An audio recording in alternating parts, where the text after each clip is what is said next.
Hey Pilgrims, Pastor Craig, Horton Congregational Church. Well, I'm about to go out into the garden and finish up rototilling for the day.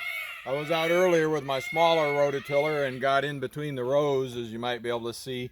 And now, unfortunately, in the heat of the day, I got my big rototiller out, going to do the headlands and some of the other open spaces that need a little bit broader cut in order to take care of.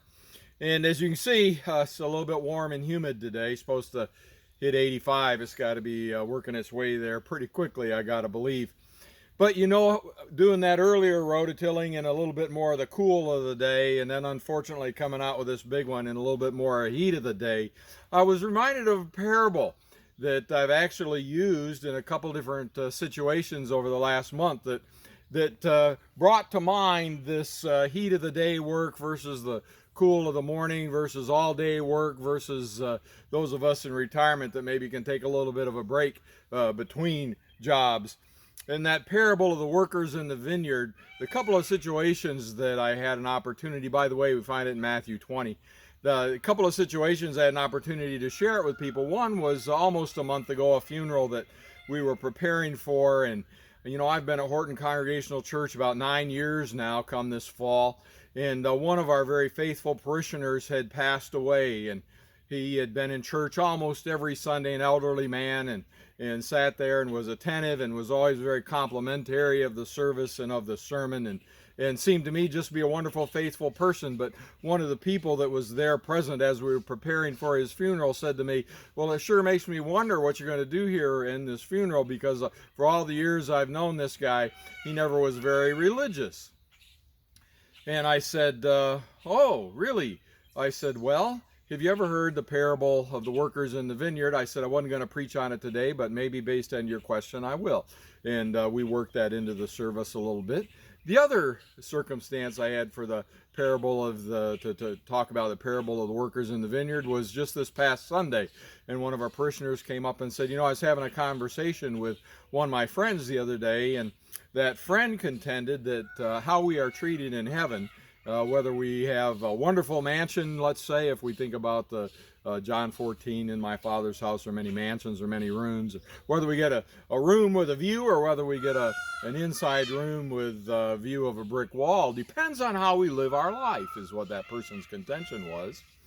And this parishioner said, what do you think about that, Pastor Craig? And I said, well, have you ever heard the parable of the workers in the vineyard? And she had and was familiar with it, but we went on to talk about it. So let's talk about it now. It seems that a certain landowner had a vineyard and he needed workers. And back in the day of Christ, it was common that the people who wanted to be a day laborer would go out into the town square and they'd wait for somebody to hire them. And early in the morning, this landowner went out and hired some men and agreed to pay them a denarius for the day, typical day's wage, and said, come on out in my vineyard and work.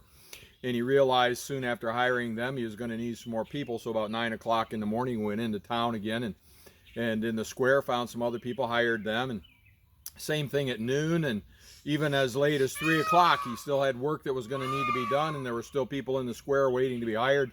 So he hired some more at 3 o'clock, and even as late as 5 o'clock in the afternoon he went out and hired people in order to come work in his vineyard. And when the work was finished for the day, he called his manager together and he said, let's give everybody their pay. You know, we have a tendency to think that being paid for one day's work, as some of the fast food joints are doing these days, is a new thing, but in Jesus' day is very common. So let's pay these guys for their day's labor.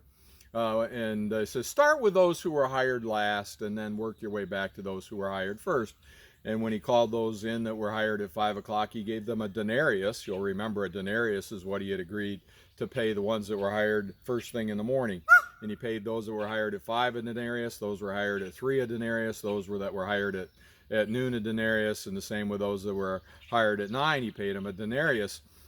And of course, those that came early in the day, they're expecting they're going to get more. We worked all day. We worked not only through the cool of the morning, we worked into the very heat of the day, got all nice and sweaty and dirty, and worked clear through till evening. Certainly we'll get more. And the landowner had the manager pay those people denarius just as he had agreed. And they complained. They said, what are you doing? We worked through the entire day. These other folks that only worked maybe an hour or 2 or 3 or 4, you paid them the same that you're paying us. And the landowner said, what are you complaining about?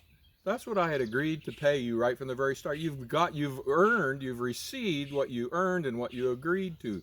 Or are you angry because I'm merciful? Are you jealous because I choose to be generous with my gift? And therein is that lesson of the grace of God. Oh, we pray that you'll come to Jesus early in your life so that you'll enjoy all the fruits of his salvation and the joy of being one with him and having him in your life.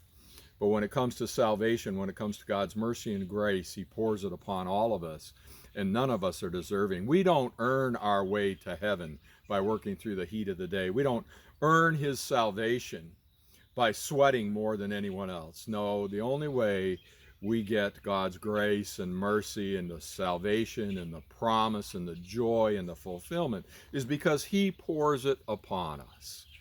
And that's the lesson of the workers in the vineyard. Celebrate when someone late in life, deathbed confession, deathbed conversion, celebrate anytime someone accepts Jesus Christ into their heart, and pray for those who have not yet. And in your own life, live full of that joy of knowing you've been saved because of God's mercy. Praise his holy name. Bless you.